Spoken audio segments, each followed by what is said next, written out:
Today's edition of MacVoices is supported by Linode. You can build it on Linode. Get started today with $100 in free credit for MacVoices listeners and viewers at linode.com/MacVoices. Welcome to MacVoices. This is the talk of the Apple community, and I'm Chuck Joyner. This is the second part in a two-part conversation on MacVoices Live about the new iPhone 12s, all the models that we got our hands on, what we like about them, why we bought them, and what the experiences have been so far. We also have an unwelcome visitor in this episode, and we start talking about the HomePod minis for those of us who had received them when this was recorded. So, right back to the panel.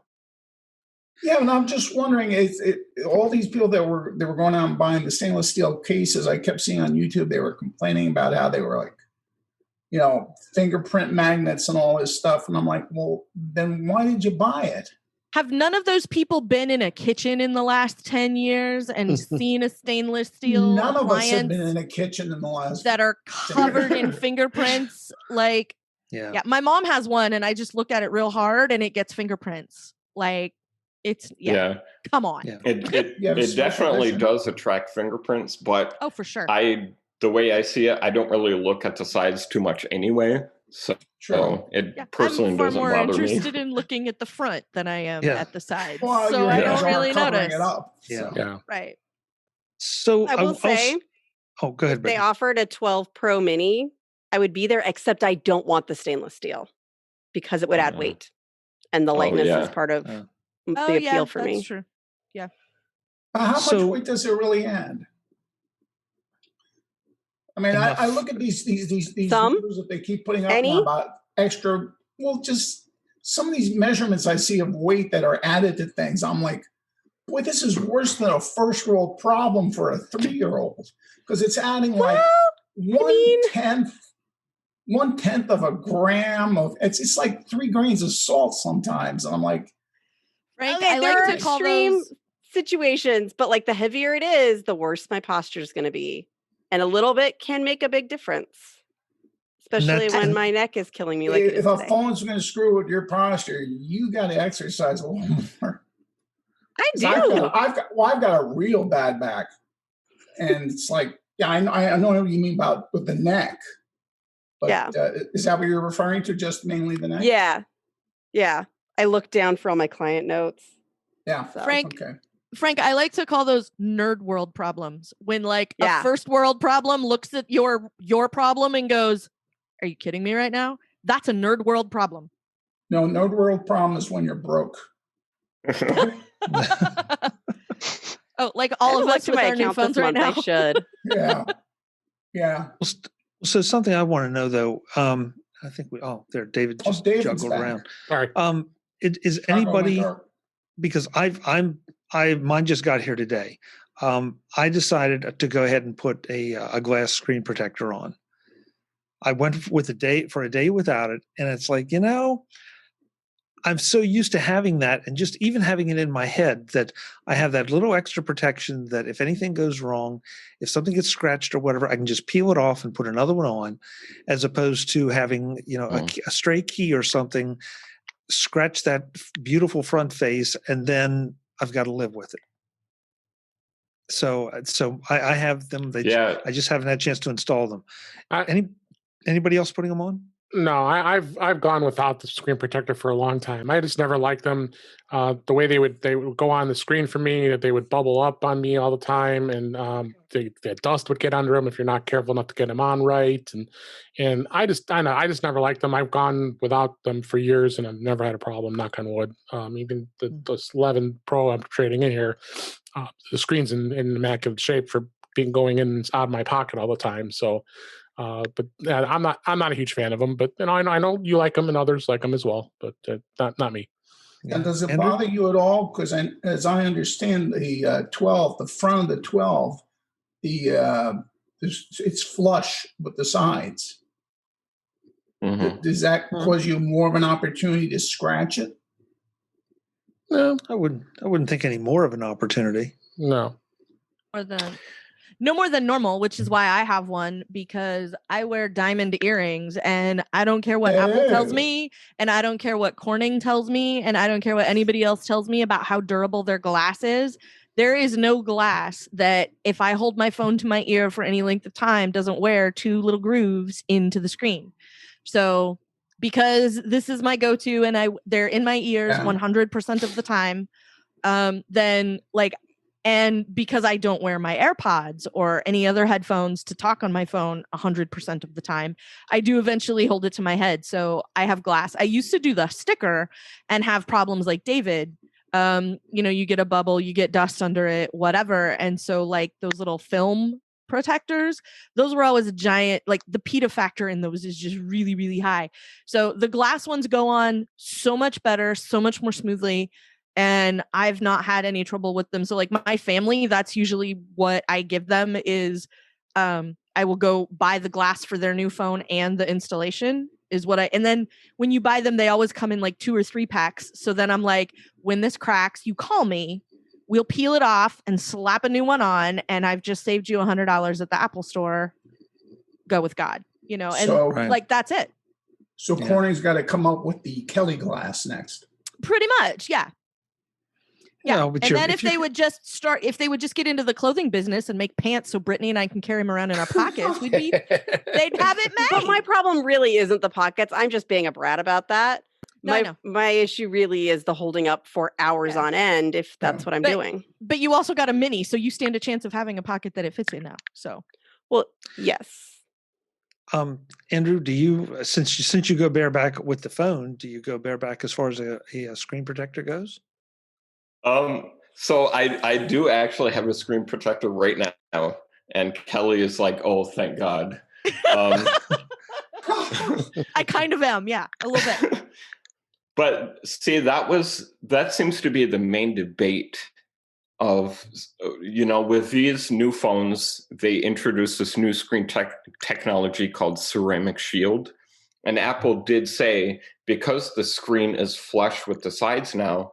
The sides, if you drop it, will take more of the damage than the screen would. But then I see a lot of people, like personally, to me, it seems like they were doing it as kind of a gotcha moment. Like, oh, the screen has better drop protection now, but like I've used it for 2 days and it's already scratched. And I'm like, what are you doing with your phones? I used it for about a week and a half or so, and then Belkin sent me a screen protector, and I like it. I think also because of the flat sides, I don't really feel the edges of that much.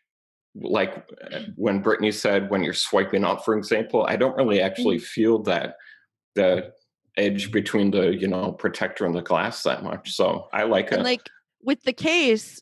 I mean, not like I can really show you with any sort of precision, but the case, most cases have a lip that goes around the front that makes it a little bit higher. So if you set it face down, the glass isn't hitting the deck. It's just the case that is. That's what I was thinking before. So like if you set it flat, so like even with this one, the glass that I have is thin enough that it's still lower than the lip that's around the screen. So I can just set it down. And yes, my wallpaper right now is a payphone. It's from Bill and Ted's Excellent Adventure. But that's what, like, that's the difference in that one. That's what and so for me, it hasn't been noticeably different because I usually have a case and the case usually has a lip around it to keep that from happening. And it took me about 2 days with my 11 Pro because that was the first Face ID phone I had where I needed to swipe up from the bottom. And it took me about 2 days to get used to having a case on it and be able to like figure out the thumb motion that made all of that possible. And it really was. And once I got used to it, it wasn't that bad at all. So I did want to comment on David's problems trying to, change over from the phones. I mean, my experience was flawless. Now, I did do the phone-to-phone thing, and it said it was going to take 2 hours. It took more like about just a little under an hour, but it was flawless. I mean, I just went away and I had a corrupt backup. There was no question about it. Was that it? Okay. Yeah, I'm pretty sure. I mean, in fact, I wanted to test it. The geek in me had to test it on another phone. So I had my 10R that I use for beta testing, and so I said, you know what, I'm going to try restoring it. I tried to restore it on that phone too, and the same thing happened. So that answered my question that it was corrupt. But I added an addendum to that. I know you brought that up. I ended up calling Apple support. I wanted to find out, why is this happening? This doesn't make any sense to me. I couldn't delete the old backup from my iCloud. It just kept saying, can't delete. Try again later. Can't delete. Try again later. And I spent on the phone. I will not kid you, an hour with this gal. Nice gal, but you got off easy. Yeah, I did get off easy. Really. It was a level 1 support call, because you know that. So she's going. Yeah, she's going. Let me do some research. Then let me go escalate up to the next level. And I never got to the next level. She came back and she finally realized, oh, it looks like that we locked the backup was locked and you can't delete it for another day. So I waited until today. Oh, no. It was later later today, or it was last night. I think like around 5:00 my time. I went to delete it. Finally, it deleted. So that just tells me it was an absolute mess of a backup. But I looked at the backup; it was like 5.3 gigabytes in size, and now I'm looking at the backup. Zoom bomber. Yep, gone. Wonderful. So it was definitely a big difference in the space. I mean, I'm only got like half a gigabyte of space now with my backup compared to 5.3 gigabytes. So I don't want to harsh your buzz on the new phone. But is it possible some of the zippiness comes from not having 400 apps? Possible. It is possible. It is possible. It is possible. By the way, that's why this is my first one I've ever restored from a backup, because I usually appreciate the fresh palette. A clean the new phone smell. Slate. It was a forced clean install that I experienced. So the other thing I was going to ask about is speed. I don't know if anybody's had a chance to test out 5G. In Chicago, we have a really good 5G service here, and I was kind of excited to find out to see how fast I really was getting any speeds. And I wondered if anybody has had any opportunities to test that with the 5G, if they have 5G on their service. If I got to go anywhere. I had the weirdest thing happen the other day. I swear, I was down at the coffee shop, and I've got an SE 2020. And I happened to look down at my phone, and all of a sudden it said 5G. Yeah, mine is set up forever. Well, do you have AT&T? Yeah, if it's AT&T, they have that 5GE. Yeah. No, I'm on Mint Mobile. Oh, then it might be 5G legit. is basically 4 on steroids, isn't it? Yeah, Mint is onto the T-Mobile network. So if you could see on the top, there's the 5G right there. Oh, okay. So Mint Mobile's T-Mobile, and that's who I have. So anyway, I will tell you the speeds are insane. I mean, it was I was near my office, which I know has really good cell towers around the area, and I said I had 5 bars. Like, wait, I got to test this. I'm sitting in my car, and I got up to a stoplight, and I said, let me do a speed test on it. I got like almost 300 megabyte, 300 down and about 45 up of speed, and that just kind of blew my mind. Yeah, the speed was just insane. And I saw people posting stuff on Mac to the Future on Facebook and showing even higher numbers than that, because if they were in the ultra band, it's even faster. So I'm kind of excited about that. And even I did the test here as we were talking about this at home, and I'm not that as close to his tower. It's still about 90, which is still pretty fast for being cellular. Yeah. I'm curious, what is the advantage of 5G on a phone? I mean, I understand it for like a desktop, a laptop, or even if you're running some really heavy duty video over Apple TV. But what is the advantage of 5G on a phone? Well, just having a better experience, accessing anything on the internet. I mean, just like any other. It's like I have gig speed internet here at home through Comcast. So I'm plugged. My Mac is plugged in wired, so I'm getting a good 800-900 megabyte speed. Ludicrous speed, we call that. Ludicrous speed, ludicrous speed. So, but you definitely see it is a good experience as far as performance, going, just doing basics, checking your email, going on Facebook, surfing that, just, any normal functionality that you're doing. What you get, Frank, is a different bottleneck, which sounds weird, but the problem that you're having when you're waiting for something, when you have 5G, what you're waiting for is for the processor to work it out or Safari to work it out. You're not waiting for the reception, because the reception is the issue. In the olden days, like we had to wait on the internet. The internet was the problem. Like processors got fast enough, browsers got fast enough, memory got fast enough that it was the pipe in was the thing that was the hang up. That was the part you had to wait on. And that's not the case anymore. And that's the difference, is if you have 5G, then it's like having broadband, but right there on your phone. Like you pull it up, everything is lightning quick. Everything just shows up faster. It's not, oh, the page is done. Let me wait another 30 seconds for the ads because I can't scroll anything until all of those come in. Like none of that is an issue anymore. And this is just a standard 5G band. I mean, there's the ultra wide band. I refer to Joanna Stern when she did her video on when she was at the Giant Stadium. And showing like a gigabit speed through 5G, which is now that made sense to me when I saw it in a stadium as that usage. Yeah, in like an arena and stuff. That just is incredible. And someday we'll be with people and we'll care. Yeah.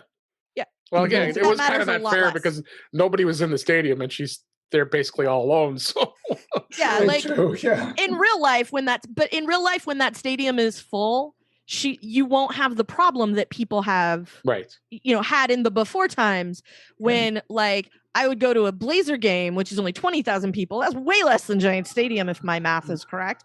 Yes. And so like I'm in a stadium with 20,000 people and I can't get a picture texted out to my dad to go, Dad, I'm 3 rows behind the Blazers bench right now. Do you need me to talk to anybody for you? Because he would have words for someone on the bench. I'm certain of this. So hi, Dad. But I think that's going to be the biggest payoff sort of in 5G is like Brittany said, in the after times when you can go be with people again, when you can have a bunch of people, because I don't know if anyone else has this, but like we had nerd events in Portland right after 3G rolled out.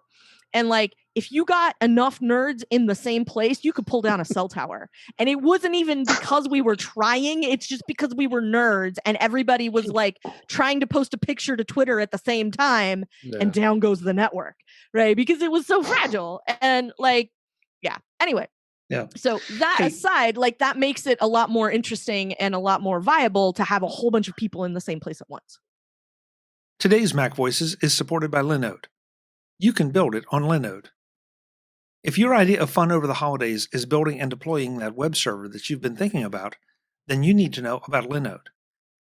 Even if that's not your idea of fun, you still need to know about Linode. Linode makes it easy to simplify your project with their virtual servers, with fast SSD-based storage, a super-fast network, and industrial-strength processors, so that your project is fast as you build and maintain it, and fast for your customers or audience. Service is an important consideration when selecting a server host, and Linode is at the top of the heap, with 24/7 365 human support. No tears, no handoffs that delay the resolution of your issue, just the help you need. Rather do it yourself? Linode has over 3,000 articles on pretty much anything and everything that has to do with building and deploying services on their system. Even if you don't know anything about object storage, block storage, or Kubernetes, you will. Visit linode.com/MacVoices and click on the Create Free Account button to get started. You'll get $100 in free credit as a MacVoices listener or viewer. That's linode.com/MacVoices for $100 with a new account to get your project started. Don't just sit there. Get your project going today. Thanks to Linode for their support of Mac Voices. 2 quick things here because we're going to run out of time, and I do want to apologize to someone. We had a Zoom bomber a couple minutes ago. I had to eject 2 people. One of them was not the problem. So I apologize to you for that. I'm not going to call any names. To the gentleman who was the Zoom bomber and was making inappropriate comments, please don't do that again. It's just not cool. It just is a bad reflection on everybody here. So, amen. But I do want to ask ourselves. Yeah, I do want to say this. I want to know who got HomePods today or are getting them. What, you have one? I got two coming. Two coming tomorrow. Okay, Kelly? One tomorrow. Okay, anybody else? Two coming for me tomorrow. Okay, two for you. All right, two today. Set up and running.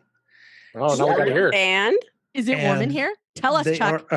They are phenomenal. I don't want to oversell it because they don't sound quite as good. And I think Ken Ray said it well. Different, not. I don't even want to say not as good. Just a little different than the big HomePods, but fantastic. I mean, I'm already starting to rip out my my Amazon devices. It's like, I'm not. See, here's the thing: is I don't have the big one to compare. So I'm probably not going to notice. And I'm also going to be very, very, so the funny thing about it is after it was announced and everything, and I went to Mr. Kelly and I'm like, here's what's up and here's what it's going to cost us. For the birthday girl. Whoa. And I'm like, no, because I'm like, look, you have two options. I can make this happen or I can, order it and be surprised in it. So yes, I was like, I swear I'll act surprised when it gets here. And so he said, okay, go ahead and order one. So I ordered it. And so it'll be here tomorrow and I have to act so surprised and many smooches. Oh, thank you so much. It's just what I wanted, How did you know? But like the thing about it for me is that it's going to be a way better speaker than any of the Echo Base units in my house. Number one. Number two, in my mind, and this is all, projection and speculation, but based on what other people have told me about using HomePods, primarily David and Brian Chaffin over at Mac Observer, who both, as soon as Tim Cook said HomePod, the two of them heard Pokemon, and so they're trying to catch them all. And because Brian, I think, has like 4 of them or 5 of them or something, and like they're easy to connect to. They're easy to control. There was a weird thing about hooking to the Apple TV, but like I have this vision in my head of it being just as easy to play music through them and play podcasts through them and books through them and send texts and stuff as it is through my arm or bossing around the lady in my phone. And so and if Kelly, the S Lady works as well, I think it's going to be awesome. Kelly, you've hit it. I mean, when I set these up, and I immediately started playing. First of all, obviously music. Well, let's back up. You plug them in, okay, and you get that little, you get a tone, and right away you think, oh my God, that sounded good. I mean, it's just a small tone, but it's like, okay, this is an Apple device. And then you take your phone and you put it you don't aim it at the HomePod, you just put it near the HomePod Mini and it recognizes it. And the setup is just delightful. I mean, I almost want to buy more just to go through the setup process again. Is this like the Apple TV where you bonk your phone on it and then it all works itself out? Very, very similar, Kelly. Okay. Very similar.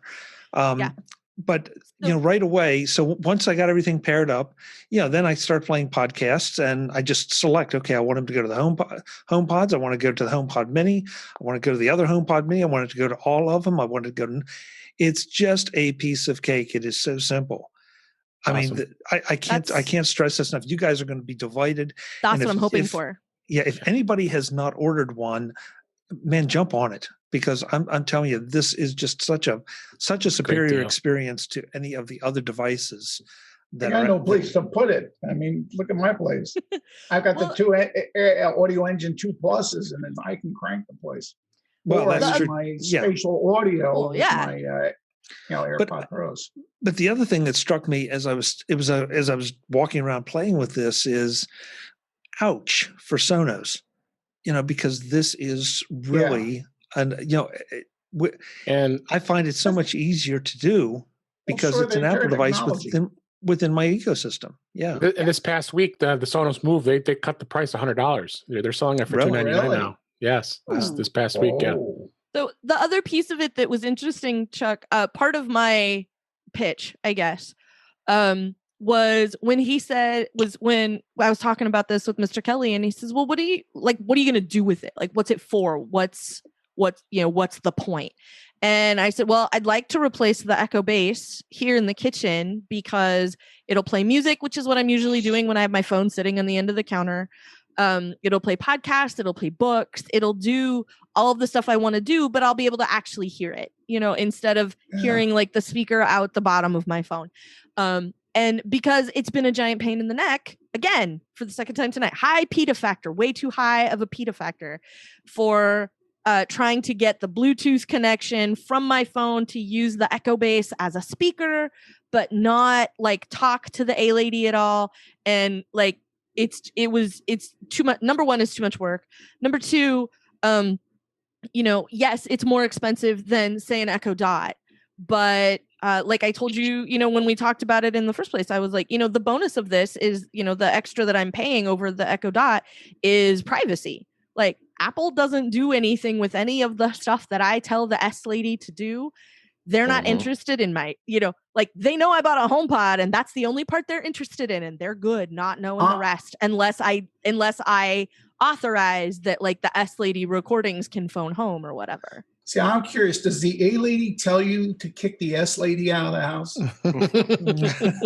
They don't really talk smack about each other, but they're be shade. I've tried that. They have just go at each other. They just keep asking. And if you ask one to do something, the other should do, then they can get a little testy at times, but for the most part, not really. But they don't address each other directly, though. No. We're not quite there yet. That frightens me like crazy. Yeah, we're not quite there yet, Frank. We're getting my home is arguing with itself. I'm gonna get some pictures or perspectives. I mean, I know Jeff Gammon, our friend, he posted some pictures today showing the perspective of the Echo Dot versus the with an Echo Dot, with the HomePod Mini, and I'm gonna get some perspective pictures because I have the long tube, the Echo, and I've got the Echo Bass. I like to call that one the Echo Bass because I'm a nerd. Yeah. Well, I was not smart enough to take any pictures because I just wanted to get them set up and was so anxious to hear them. Oh yeah. But the other point too that I want to make sure folks understand when I'm talking, I said one up in the bedroom, my HomePods are in the living room, and I put the other one at the far end of the kitchen. Started playing a podcast, on all of them, and could walk the length of the house, anywhere within earshot. Really, it's not really fair to say you didn't know which one it was coming from, because obviously, if you're in the bedroom, it's coming from that HomePod Mini.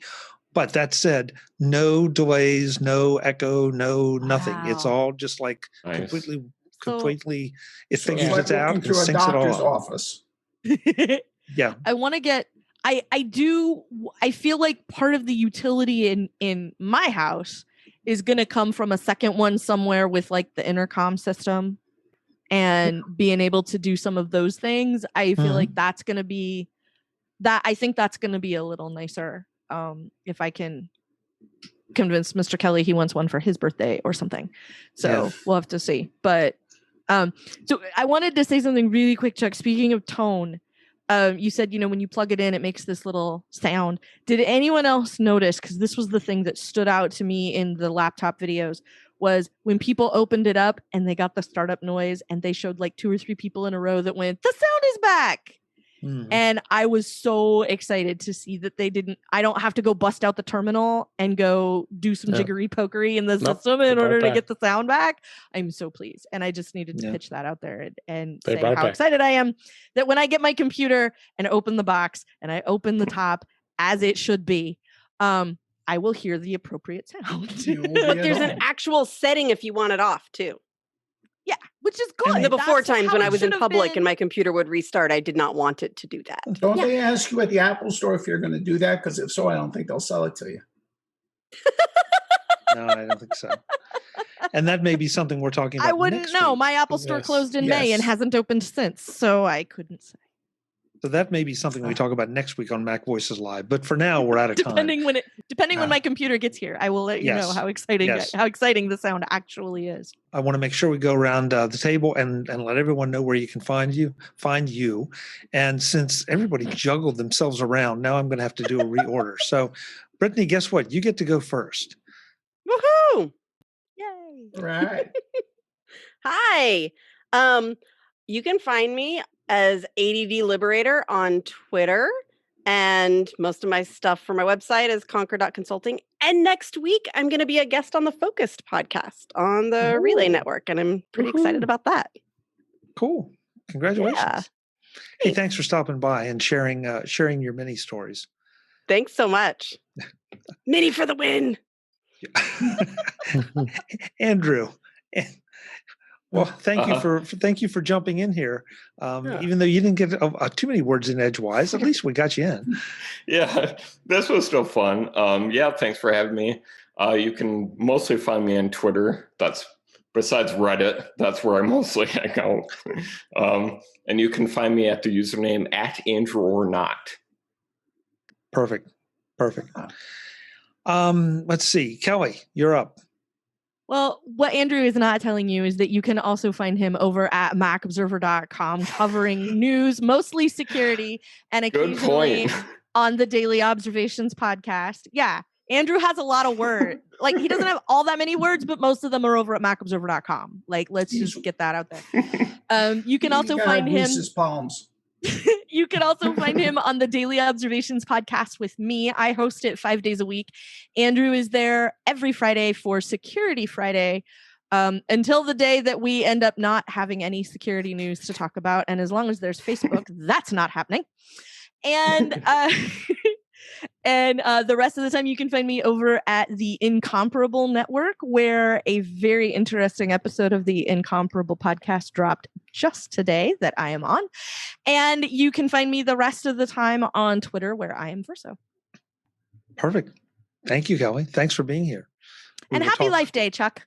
And also Brittany. Happy Life Day. Brittany knows what's up. It's a Star Wars thing. Oh, okay. Frank. Yes. I don't know what's going on. This is not my show anymore. We did it again. It hasn't been your show for months. Yeah, that's the truth. Where can folks find you? Usually here trying to figure out Zoom. Okay, well, that's good. That's good. Because I don't have any money to buy anything. Yeah, I'm working on these weird ideas. I was going to go iPad centric, and then today I started watching some reviews of the M1, and I was on corrupt. Oh, did any of you touch upon that article that came out on the BBC in England? No. Make it quick. All right. Supposedly this is no lie. This was on the BBC. Somebody hijacked and stole a tractor trailer of Apple products, iPhones, M1s, all that stuff. No lie. What highway do you think it was? The M1. Bingo. That's brilliant stealing. I like that. That's creative. I think Charlotte covered it because she was talking about how it's a terrible, terrible roadway in London. So she thought it was fascinating that was Apple's choice for naming the chip. Yeah. David, you get to wrap us up.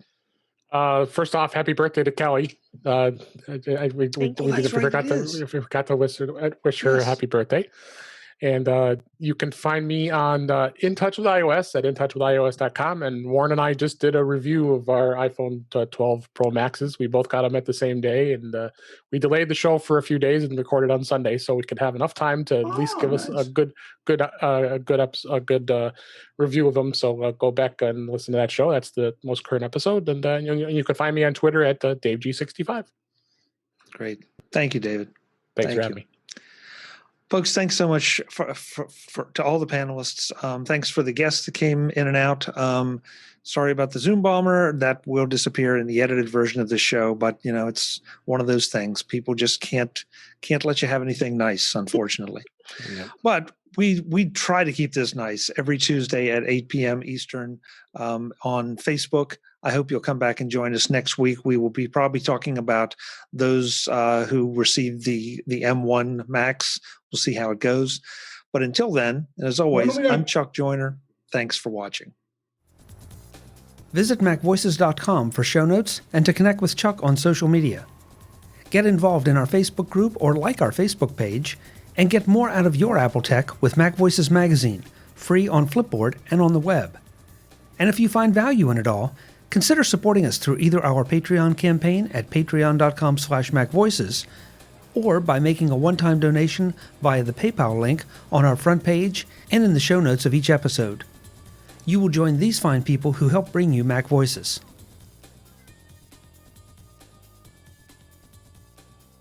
Advertising handled by Backbeat Media at backbeatmedia.com. Bandwidth provided by CacheFly at cachefly.com.